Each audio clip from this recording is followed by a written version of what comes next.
Message delivered at the Centenary celebration at Madras on 24th February 1973.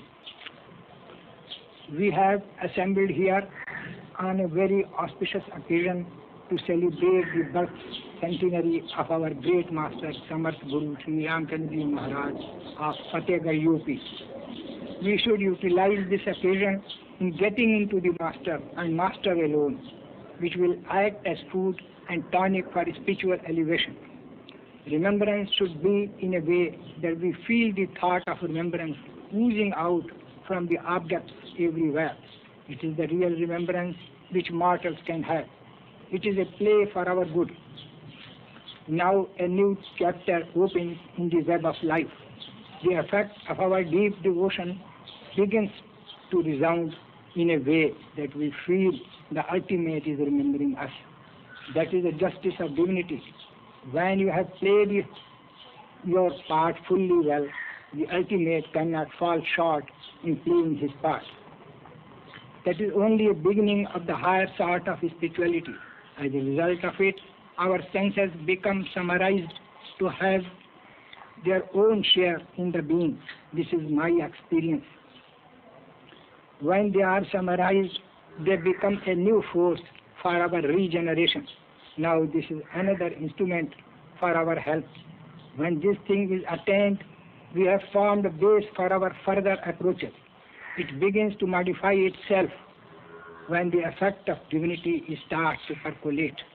The base becomes a sort of force and begins to reinforce the substance required for our elevation.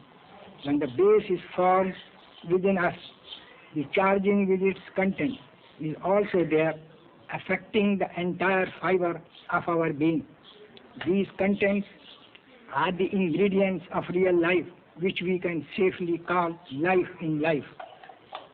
The main difficulty we find is that all our actions are directed unwisely.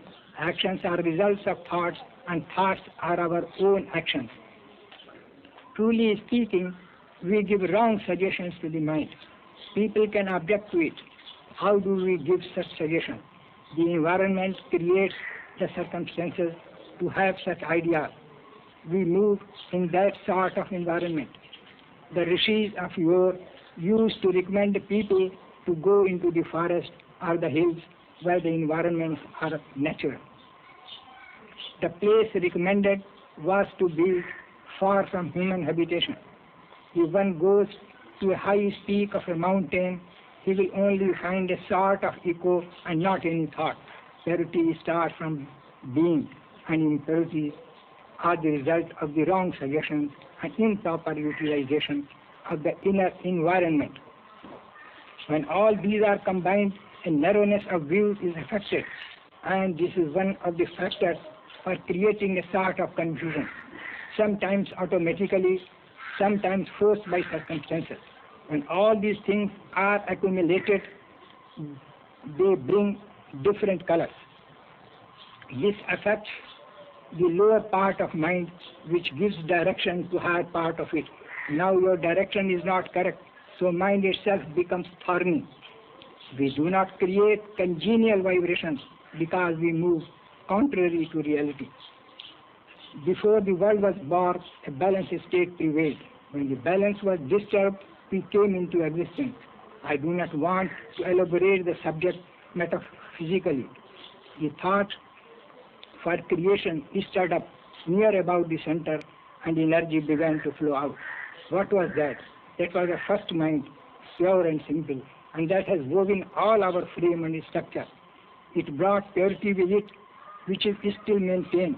So when we begin to give wrong suggestions, the mind, which is absolutely pure, expels them in order to maintain its eternal purity. That is the cause of thoughts.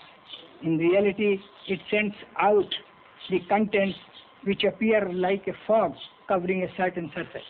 We call them thoughts. When we are attentive to the thoughts, their power develops.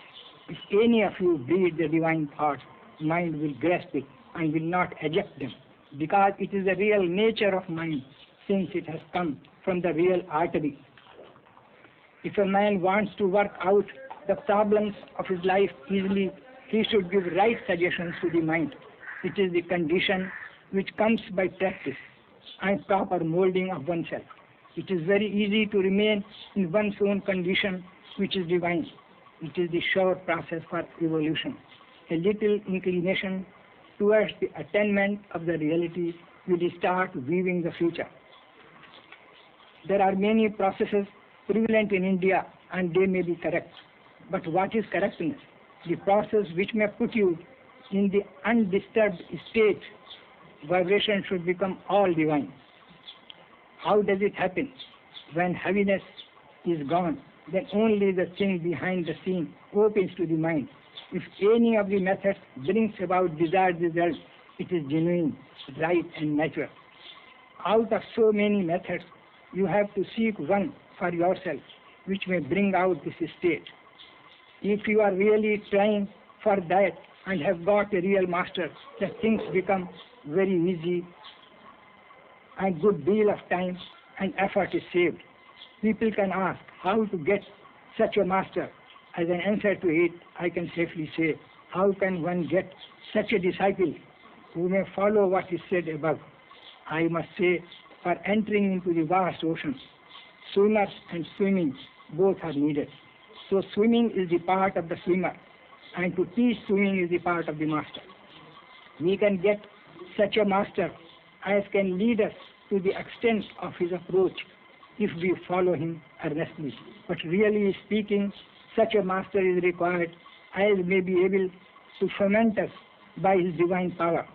There are stages in the cosmic regions which we have to cross, and indeed we proceed to a certain length. Afterwards, the power of the Abhyasi fails to get at the subtle force. It is very difficult to cross it unless and until a push is given to the next step, and that is the master's work.